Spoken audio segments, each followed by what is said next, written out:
We're gonna start Bal Ima Yehu Benoyu B'Chasana, right? His mother's husband. His mother's husband can't testify. It's on Chaf Chesed days towards the top. It's like 6 lines from the top. Thank you. Correct? Which sheet is where we are? What page? Page 28, page Chaf Chesed. We're starting 6 lines from the top. Okay. Try to get to the camera because there's a lot of background noise. It says Balima Yehu B'nai V'Chasanai. His mother's husband, him, can't be testified together with him, or he can't testify against him. U'B'nai and his son. Now the Gemara is going to assume that his son is actually his half brother. They don't share the same father, but they share the same mother. The Chasanai and also his son-in-law, which also would be his brother-in-law, half brother-in-law, just because it would be his half sister, right? The Gemara asks right away, but his son is his brother. So we already said that. We said the first one in the Mishnah, because he can't testify against the brother. Rabbi Yirmiyah says, no, you got it wrong. We're not talking about where they share the same mother. We're talking about where they have a brother, and this is a brother. So in other words, they share a brother, but this is his brother's brother. It's not his brother. They have no common parents. The brother has a common mother, but this is his brother's brother, which only has a common father. So it's not even his. It's not related at all, and that's why this person we didn't mention before.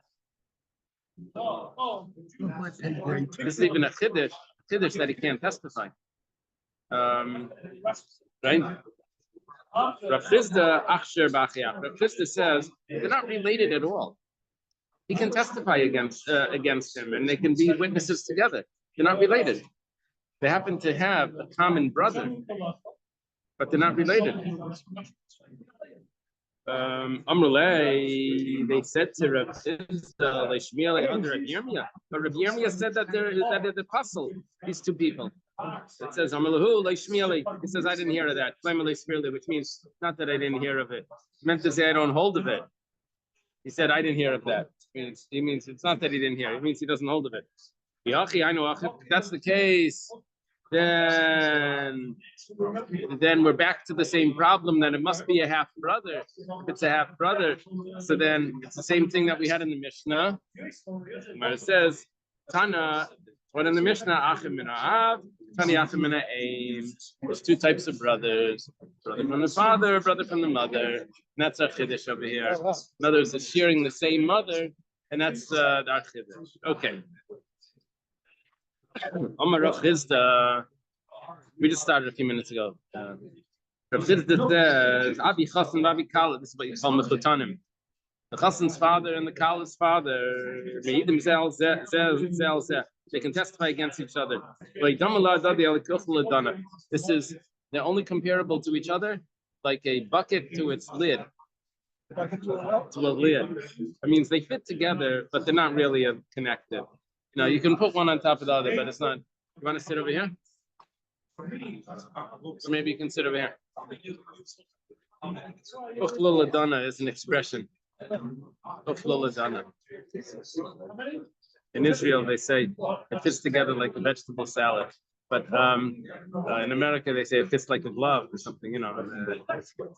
They have other expression. Anyway, the Gemara says, that means that it's not related, but it fits. It's a perfect. Right, that's a perfect fit. Amar Rabba Barbachana says, a person is allowed to testify about his wife that he's betrothed to. He didn't marry, he's just like engaged, betrothed wife. Amar Ravina says, that would only be if he's coming to testify against her, to extract money from her. But to gain her money, we don't believe him. But that's not true. We don't trust him for anything. My daita. What's the reason? Why are you saying that?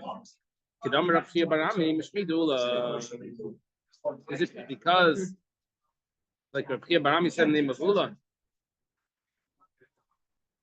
It says like this: Ishtei Arusa. Someone is betrothed. If his wife passes away, he doesn't mourn for her in the way that he would be forbidden to eat from the karban. The first day it's called Amina. You can't eat from the karban. It's a Torah law. You can't eat an oinain. It's not allowed to eat from the karban. But he's considered an oinain, so he's allowed to eat lemetamila. And if he's a kayan, he's not allowed to go to the cemetery as if it's his wife. It's not his wife. It's only a betrothed wife. And also she would be allowed to eat from a karban if he passed away. She's not considered a nainen. And she can't go to the cemetery. Now, one second. A lady kayanes is allowed to go to the cemetery. The whole halacha is only for the bnei Aaron, not for Nois Aaron, right? But anyway, the Gemara says that this was just derech hagav. We just threw this in. It doesn't really mean this statement. You just wanted to make it symmetrical, but it doesn't really fit. That's what the Mepharshim Rashi. Mesa, if she dies in the Yarsha, he doesn't inherit her because he wasn't really married. Mesa, if he dies, if he dies, she gets a ksuba. We're talking about if he wrote a ksuba. Okay, whatever the case is, we're seeing over here that he doesn't become tummy to her. That means that he's not related to her. Is that why you're saying? Is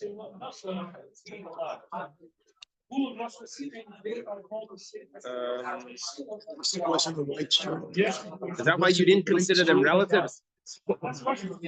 When you thought that they were that they're kosher because of this, that he's not v'tameh? Plus, you can't compare this. You can't have I have a temple. Over there, b'sheirei talo rachmana. So over there, the reason why he doesn't become tamei is because it was referring to the pasuk says his relative. It has to be clearly his wife. She'er means wife. Makati lav she'er, but it's not his wife yet. But over here, when it comes to invalidate him for a testimony,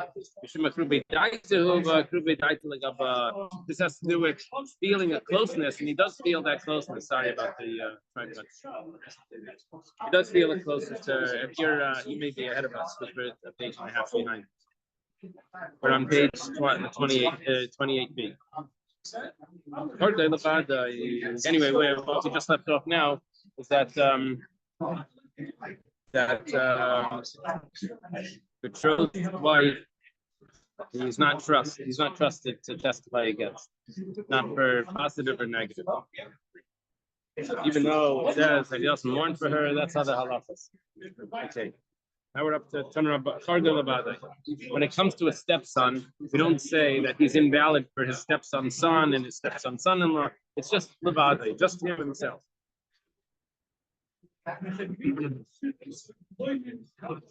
Turn up on starting a brisa. Target about it. Stepson alone. Rabbi Yossi says Gisa, his brother-in-law. Tanya Yidach, we have another brisa. Gisa Levada starts off saying only his brother-in-law, but not his brother-in-law's son. Rabbi Yossi says Target, says his stepson. So let's assume now that Rabbi Yehuda that says stepson would be the first opinion of the first brisa that said Targoi, stepson. And Rabbi Yossi that said brother-in-law would be the opinion of the second brisa that says brother-in-law. Now the Gemara is going to suggest that maybe what they're saying is that these are two of the relatives of the list of the 8 relatives or 9 relatives or 10 relatives that were in the Mishnah. Depending how you want to count them, this is saying that these are the exceptions that don't have children also invalid as invalid witnesses.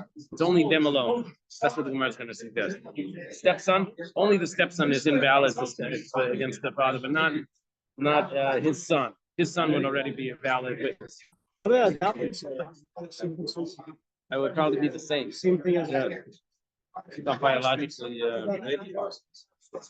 Oh, so that was a machlekes before. Half brother. A half brother. No, a half brother is for sure invalid. Talking about a brother that's not related, a step brother. What is it called? Step brother. They're not related at all. So that's Machlekes Rav Chisda and Rav Yehuda. Right. The mother married a new husband, and he came in with a son. So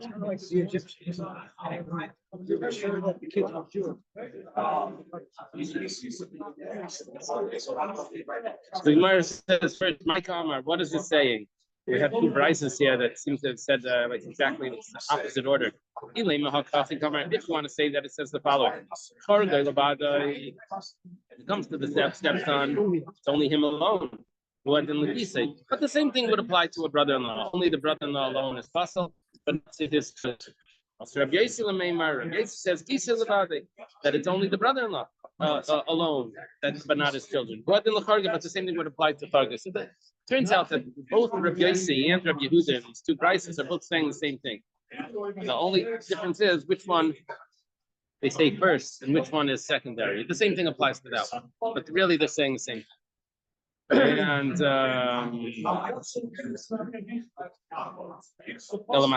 problem is, if both of those opinions say that both the stepson and the brother-in-law are just that individual is prohibited on the brother-in-law or the father, the stepfather, so then it's not going to fit with our Mishnah. What's this in the Tani Gisayu b'nei b'chasana imani? So then who's going to be the author of our Mishnah?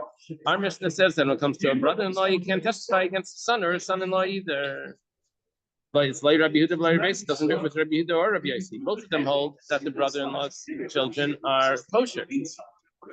Our Mishnah says the brother-in-law's children are kosher. Rather, it means the following: the son-in-law, not the son-in-law, the stepson is alone invalid as a witness. But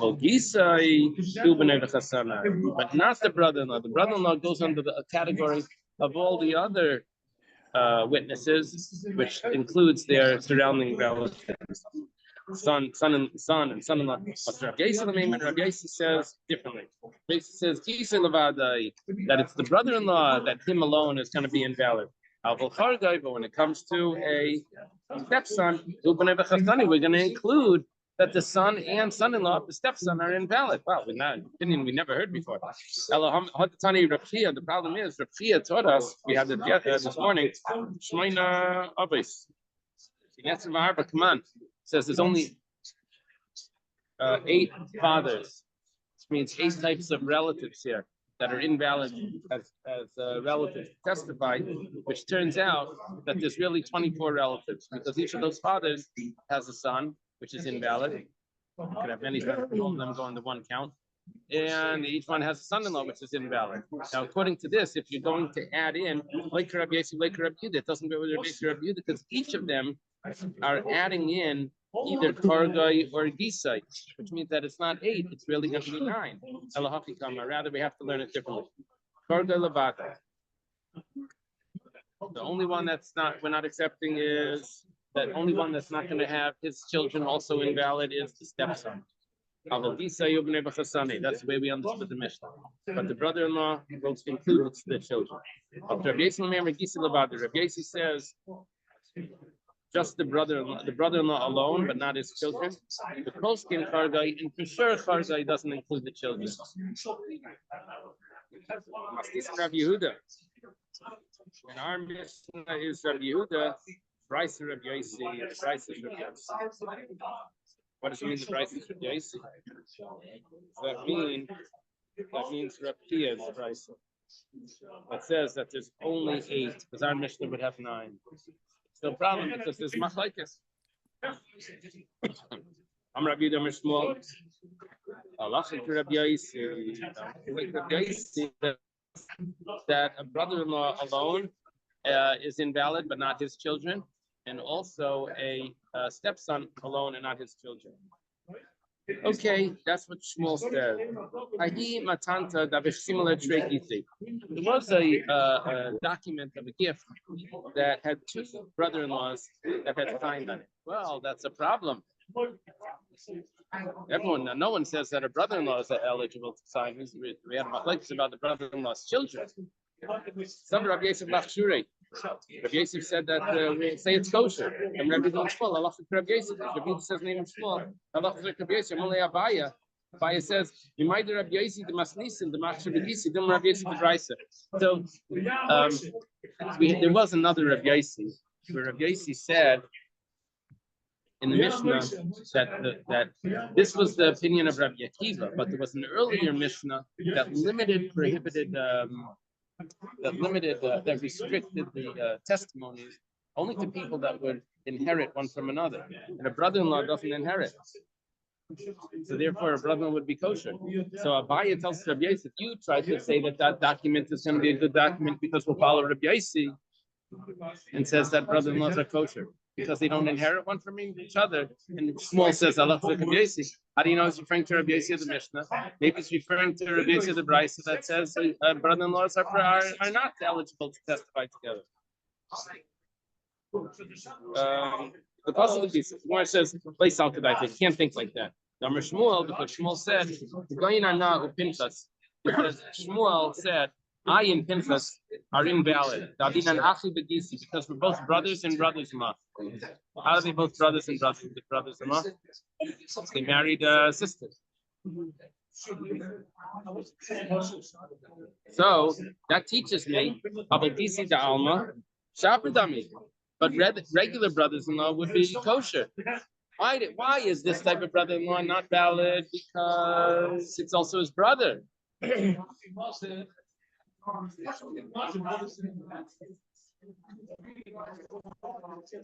Two brothers married two sisters.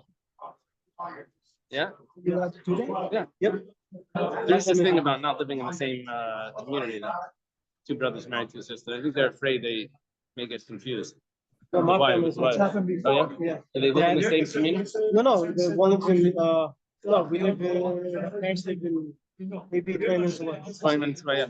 So Moshe here says your parents and my dad and his uncle and your uncle. His brothers, my mom and his sisters. Oh, wow. Who's that? Your father? My father and his brother, brothers, my mom and her sisters. Yeah. Also the Fish family over here. You know the Fish family? It's two brothers married to a sister. Who? I didn't know that. Oh, yeah. 30 days ago. I didn't even know. I would have been not problem. Oh my God. Oh my God. Okay.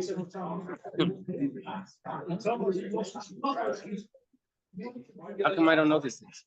Was it on some chat somewhere? You need to chat in this neighborhood. Something happened. I go to the mikveh every day. No one told me. Talking to me. What do you mean you're not supposed to talk? You're supposed to talk in shul. The mikveh, you're supposed to talk. These chumras, people come out with these chumras. Not to talk in the mikveh. Why can't you talk in the mikveh? You can talk in the mikveh. I can't talk on the water. Oh, on the water. That's a different story. Yeah, to say a bracha. Okay. Okay. So from small statement, it said you can't talk Torah. That when you see people not talking in mikveh, those are people that are makbid never to say anything that's not Torah. So in the mikveh they don't talk. But if they walk outside and they talk business, in the mikveh they don't talk. You can't talk business. It's funny. Bathroom is a different Allah. Bathroom, the ladies talk in the bathroom. Remember we had that. They have to go together. Right. Who instituted that? Remember? That was to make sure that no yichud. I forget who instituted. Is that Rebbe maybe? Okay. Way back. A few weeks ago. So but regular brothers-in-law would be permissible. Gemara says no, but not that Pinchas and him are brothers. He says like me and Pinchas, and we're brothers-in-law, but nothing to do with brothers. Amalei. So Rabbi Yosef responded to this I think. Who does it respond? Rabbi Yosef? Good. Rabbi Yosef. Still, well, I don't need these witnesses anyway, because that's just a document. But you could follow the opinion of Rabbi Lazar that says we can use the witnesses that saw the handing over of the gift, or the handing over of the document. You don't need the witnesses that signed on it. You have other witnesses. One second. This is a Gemara Gittin. The Gemara said that, yeah, I know I don't need the witnesses on the document because I have witnesses that saw the transfer of the document. But that could be enough according to Rabbi Lazar. But if Rabbi Lazar would agree that if I have witnesses on the document that are invalid, that's called mezuyah mitaychai. That means it's inherently forged. It means even though I don't need them, but if you put them on and they're not true, so that's a problem. You don't need to put them on, but if you put them on, they have to be valid witnesses. So here, there were two brothers-in-law, so it's not good. Amalei. So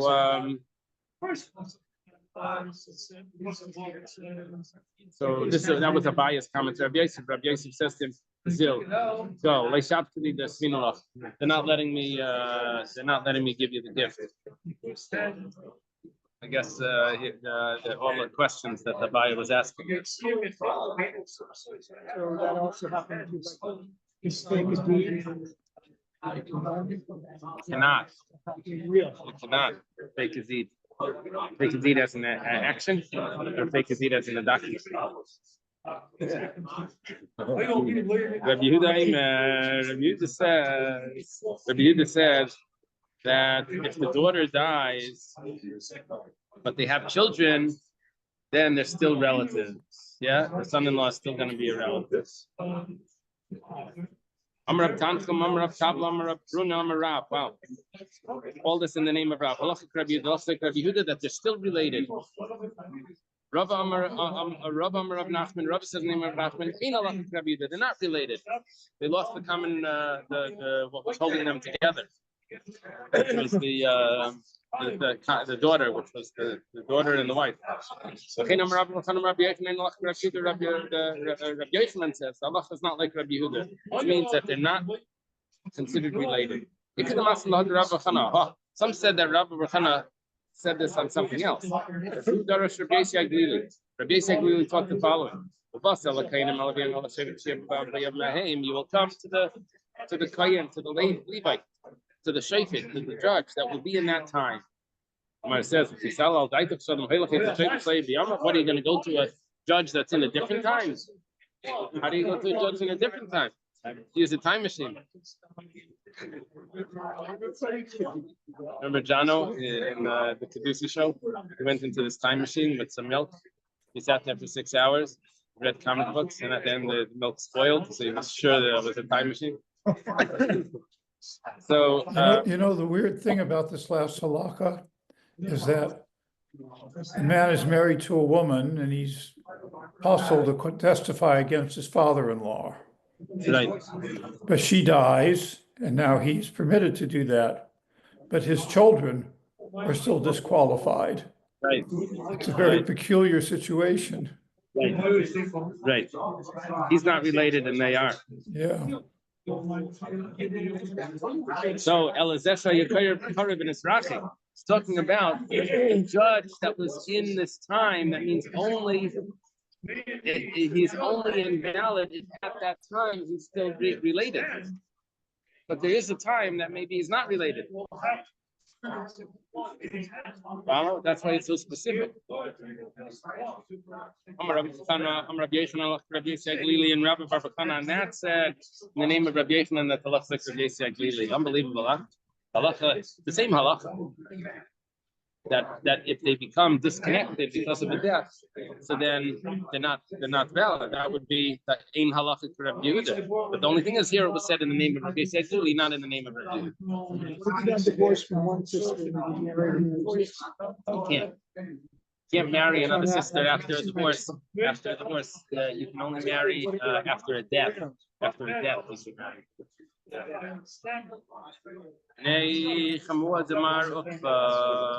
From Marukva's brothers-in-law. It's his mother-in-law's sons, which means his brothers-in-law. Kraven. They were relatives, but then they became distant. Why did they become distant? Because Rabbi Marukva's wife passed away. Now he's not related to them, right? He used to be his brother-in-law, but now he's not married. So now he's a widower. Also, they came to Marukva for a judgment. He said to them, I'm invalid for you. My diet of Rabbi Yehuda. They must have been scholars. Said, what, you passing in like Rabbi Yehuda? That says that you're still related. And on my seat in regard to my Rabbi, I can bring you a letter from the West. That we don't go like Rabbi Yehuda. What do you think? We're attached by a bucket of wax? Funny expressions today. It means we're still related. Delay kamina pasilna lachuladina. I didn't mean that we're invalid for judgment. Ela mishum delay tzaisisadina. I just don't want to judge you because I don't think you're going to listen to me because you think you're an equal because you're my brother-in-law. Yeah. That was an old glue, an old-fashioned glue. It was wax. They used wax as glue. He says, "What do you think? We're tied to each other? It's glue." Yeah. Right. I'm not sure. He's just using an expression to say, "What do you think? We're still attached? We're not attached anymore. It's just they were brothers-in-law." But then the wife died. Oh, a friend or is considered invalid because it is shushvin. Shushvin is a groomsman. The comma. How long does that go on for? A groomsman and you last the rest of the life. Saying the fact that he had been chosen as groom must mean he was close to. Right, but at what point does he say, "Okay, now you can testify"? But for the rest of their lives, because he was his groomsman, now he can't testify together with him or against him. So the Gemara says the comma. Only for during the wedding ceremony. That's what we're saying now. 7 days. It didn't say everything. Rabbanan Mishmei the Rabban Rafilni Amrishin Veila. The Rabbanan say in the name of Rabba, no, not all 7 days, just the first day. After the first day, you're free to go. You can testify against each other. I would have thought it was forever. Your best man is obviously someone very close to you, and he will always stand by you. If he was truly your best man, I mean, maybe they didn't have such good friends back then. what? Maybe they didn't have such good friends back then. I still have best friends. Well, it's a defined term. Still best friends. Wow. Naftali, what? It's a defined term, shows vinim. Right. It was a group of Bakrum who banded together. They brought food to the wedding. And they would each help each other with expenses, and they would agree to stay for the Shever Brachos. It was sort of like this registry that they had. They would bring for each other wedding. Okay. Hastaine, what about an enemy? Anyone that didn't speak to each other for 3 days because of hatred. If he's not his enemy, then he can testify. If he doesn't seek his bad, then he can judge him. Okay, so now you told me the source for a enemy. But how do you know that a best friend can't testify? I have a problem. I'm supposed to take attendance at the pillow. You have a phone. Can you just take like a picture of everyone and then I'll do it later? We get paid for showing up to it.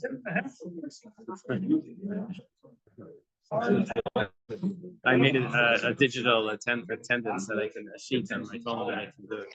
I'm on the be a video also. Be a video also. Make it easier. So How do I know a friend? We'll learn like this. We go back to that pasuk. And he did not hate him. And he doesn't love him. See, the word oyev means to love. Oyev means to hate. You hear the difference? Isn't that strange that the words are so close? So this is a love-hate relationship.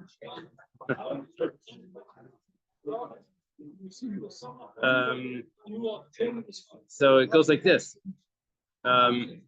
If he doesn't love him, then he can testify. If he doesn't seek his bad, or is good, then he can judge him. But it says 1 second. Does it say if he loves him? Who rather, this is really just logical. It's not based on the pasuk.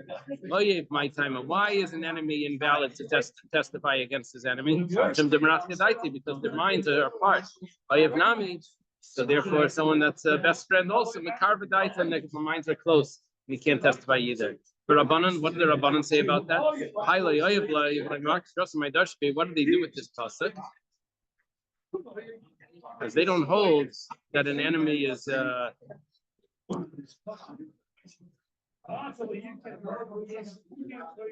they don't hold that an enemy can't testify. They just hold that he can't judge. What do the Rabbanan do with that pasuk? Rabbanan, what do they do with this? Well, one of these sources is telling me that he can't judge, like you said. The other source, the Tanya, like was taught in the Bryce from Rabbi that says, he doesn't hate him, he doesn't seek his bad, and he can't mistake me the two sages that they hate each other. I guess it means their minds don't meet, and each one says other things. So they can't sit on the same court.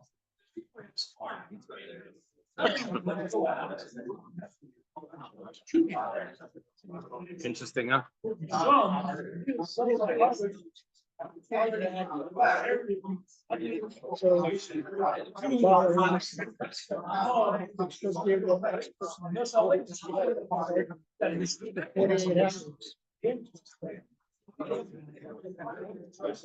Here we would say 72. Yeah. According to one opinion. Become possible. Yeah. It goes on. That's right. That's right. So it's only how long did it take? No, but then it would come back when they start to talk. I'm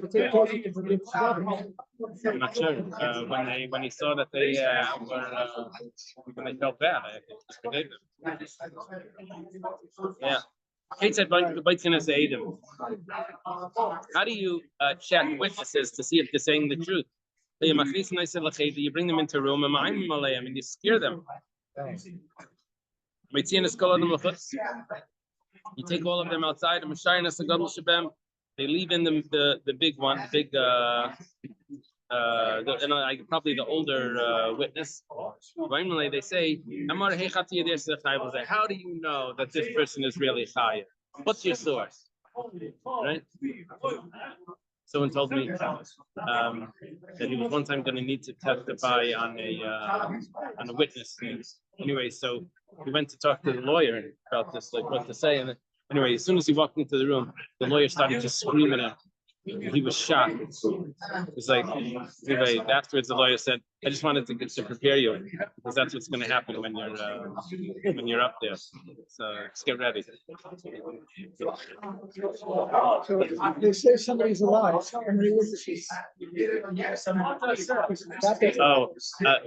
I think that's only one witness to say that someone's alive. Right? Do we trust one witness to say that a woman's husband is alive? That he died? One witness, yeah. What if that witness is dead? Oh, then that's a problem. Yeah, he can't marry a woman. I think there's a problem with this guy. Okay, whatever the case is, everyone goes outside and they tell him, and how do you know that this person is chayav? He says, he told me that he's chayav. Or so-and-so told me that he's chayav. It's like saying, I heard it in the mikvah. What do you mean? It's like, I saw it on the internet. Everyone knows. Okay. Until he says that he testified in front of me that he owes him 200 zuz. Okay, he said that. Mamish admitted. That's a different story. Then they bring in the second witness. They ask him the similar questions. If they find that their stories are the same and they match up, then they'll judge the case because they'll accept the witnesses and then they'll see.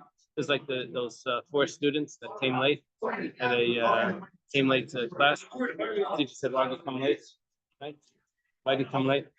They said we had a flat tire. Says, "Oh, you're just in time for a test." Put them each in a different room. He says, "Just write down which tire was flat."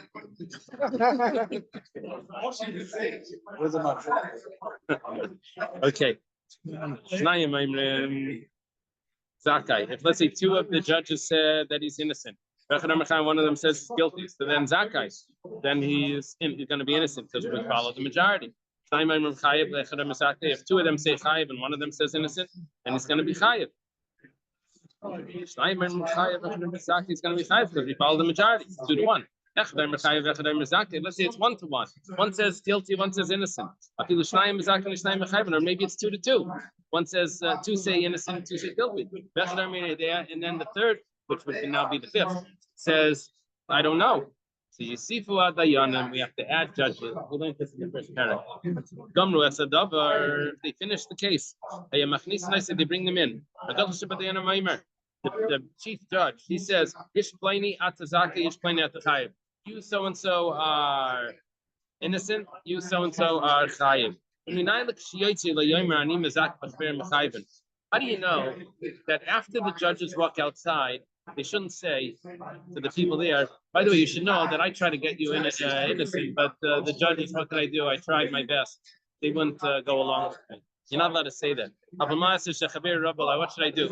They wouldn't go along with it. Regarding this, it says, you're not supposed to be a gossiper. That you're not supposed to say this. Okay. What's the reason for bringing the witnesses in? I'm sorry?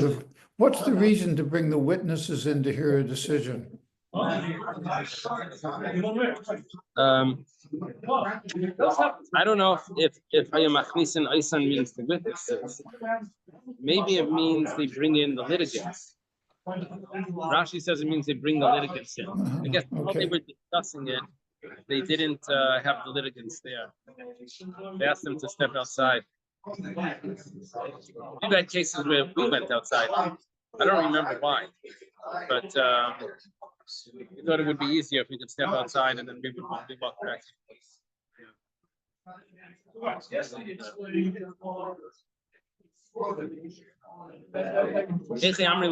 What do they tell to the witnesses that scare them? Rabbi Yehuda says, they tell them the following. You tell them it's really bad if you testify falsely. You really don't want to do this. There's clouds and there's wind, but there's no rain. How does this come about? This is when people are involved with falsehood. Means if you're lying, there's going to be drought. Pretty intense. Right. Amalei Rava says to Rabbi Yehuda, it's not possible. When Rabbi Yehuda passed away, Rava was born. I guess we have to drop that Amalei. You see, it's in parentheses. They drop it. Oh, beautiful. They drop it. There's a note in the article that they dropped the light. Yeah, I have it on the side. Milas lay less of a shiltes. Yom Shemesh Rabbi Yehuda Neilad Rava. It's a Gemara in Kedushin. Yachli Lameima Rava says, how is this? This is really going to scare them. Yachli Lameima Sheikh Shnei Havikafna Ba'Baba Nalei. The 7 years there's a famine, but it's not going to come to the doorstep of the craftsman. In other words, we know how to get out of this. Look, we say false testimony. We're able to get food. We get paid for this. So we're going to be safe. Let's hope. So that's not going to scare them. They're going to think they're going to get out of it with some other gangster activity. Elama Rava says no. We tell them something else. A club and a sword and a sharp arrow. How does that come about? That's if you testify falsely. Now that they can't get out of. A club and a sword and a lay Ravashi. Okay, you have the same problem. You can't say lay Ravashi. It has to be Ravashi. Because Ravashi was born on the day that Rabbi died. Rabbi can't say this. They can say, what do you mean? No one dies early. Everyone dies in this time. Yeah, like they're from type. They're Muna.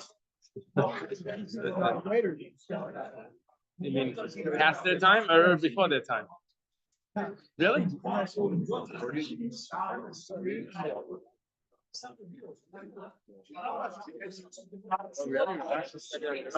It is possible to say Amar Lei.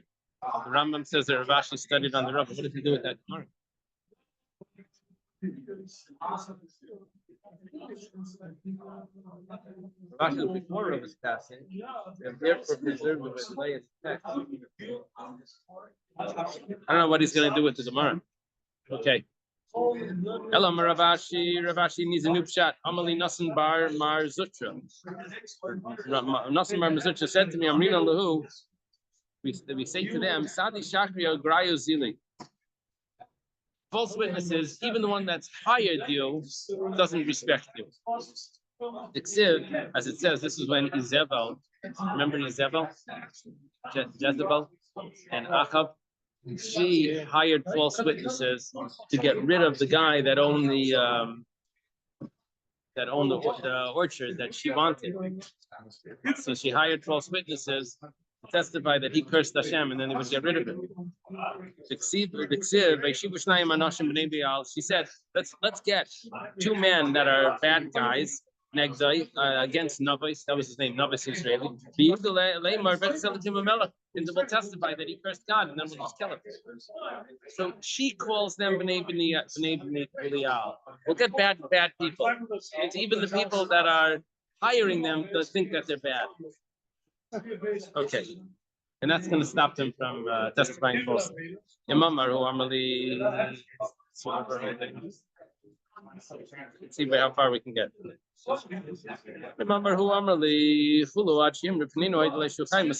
If he says that he told me that he's chayav, has to say no, that he testified in front of us, he testified that he's obligated to 100. You can't just say that that he said that I'm chayav. He has to testify. He has to admit in front of them. Messiah Leila Rabbi Yehuda. This supports a statement of Rabbi Yehuda. They have to say that you will be my witnesses that I'm guilty, that I owe him money. If witnesses show up and say that I know that Reuven owes Shimon money, it has to be that Reuven said, I want you two to be my witnesses that I owe him money. What about if they're like we learned about in time about Russia with different kinds of Russia, the worst kind. So they have no regrets. They don't care. Yeah. Usually that's not really our reality. It's not really our reality. That reality exists in the movies. They have these like bad gangster type movies where everything is all crime and everything. It's like a world. It's below reality. It doesn't really exist. It exists in imagination. We have bad people, but it's not the way it's portrayed in the films. Okay. It's also stated, you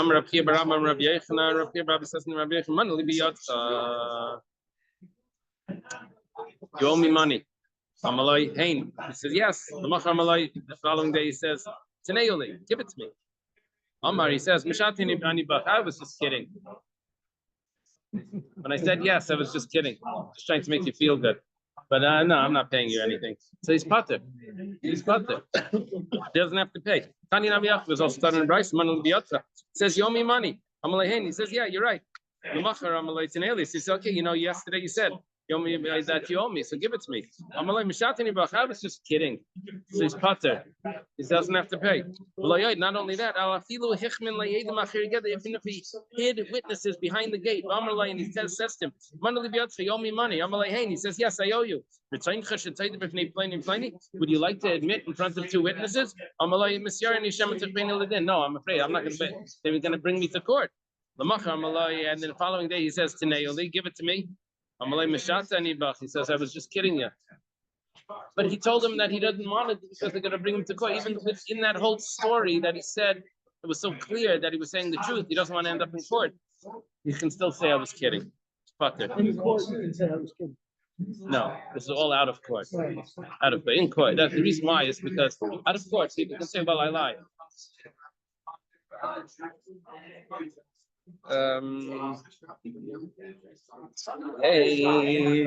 Tying in the basis, we don't give any alibi, any explanation, any excuses to a masis. A masis is someone that convinces someone else to worship idols. Masis mandacher shmei. How do you just throw in that story? You know, we weren't talking about a masis over here. We're talking about someone that owes money.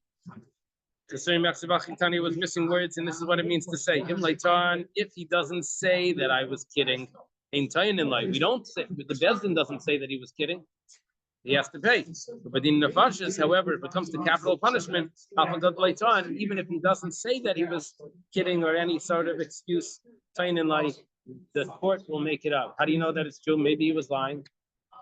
No, the court can add a defense to the one that's to the accused, even if the person himself doesn't say it. But you don't add a defense if the person was convincing people to worship idols. Why?